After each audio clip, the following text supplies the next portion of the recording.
بسم اللہ الرحمن الرحیم۔ نبی کریم صلی اللہ علیہ وآلہ وسلم کے صحابہ کا غور و فکر کرنا اور عبرت حاصل کرنا۔ حضرت ابو ریحانہ رضی اللہ تعالیٰ عنہ کے آزاد کردہ غلام حضرت حمزہ بن حبیب رضی اللہ تعالیٰ عنہ کہتے ہیں کہ حضرت ابو ریحانہ ایک غزوہ سے واپس آئے، رات کو کھانا کھایا، پھر وضو کیا اور مصلی پر کھڑے ہو کر نماز پڑھنا شروع کر دی۔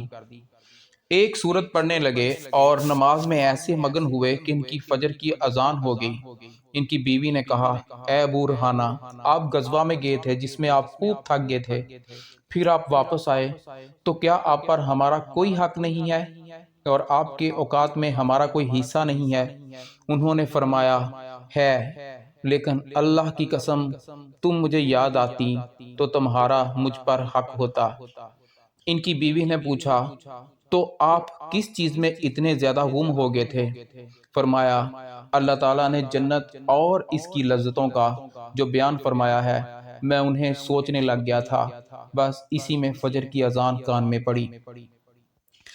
حضرت محمد بن واسع رضی اللہ تعالیٰ عنہ کہتے ہیں کہ حضرت ابو ذر رضی اللہ تعالیٰ عنہ کی وفات کے بعد ایک آدمی بصرہ سے سفر کر کے حضرت ام ذر رضی اللہ تعالیٰ عنہ کے پاس حضرت ابو ذر کی عبادت کے بارے میں پوچھنے گیا۔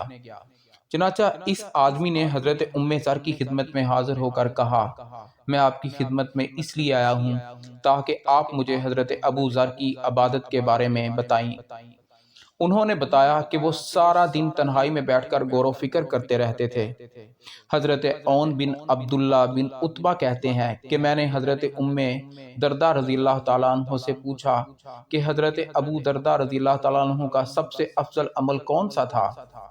انہوں نے کہا، غور و فکر کرنا اور عبرت حاصل کرنا۔ ابو نعیم نے حضرت عون رضی اللہ تعالیٰ عنہ سے یہ حدیث نقل کی ہے کہ حضرت ام دردہ رضی اللہ تعالیٰ عنہ سے پوچھا گیا کہ حضرت ابو دردہ رضی اللہ تعالیٰ عنہ سب سے زیادہ کون سا عمل کرتے تھے، تو انہوں نے کہا، عبرت حاصل کرنا۔ دوسری روایت میں ہے غور و فکر کرنا۔ حضرت ابو دردہ رضی اللہ تعالیٰ عنہ فرماتے ہیں کہ ایک گھڑی کا غور و فکر کرنا ساری رات عبادت کرنے سے بہتر ہے۔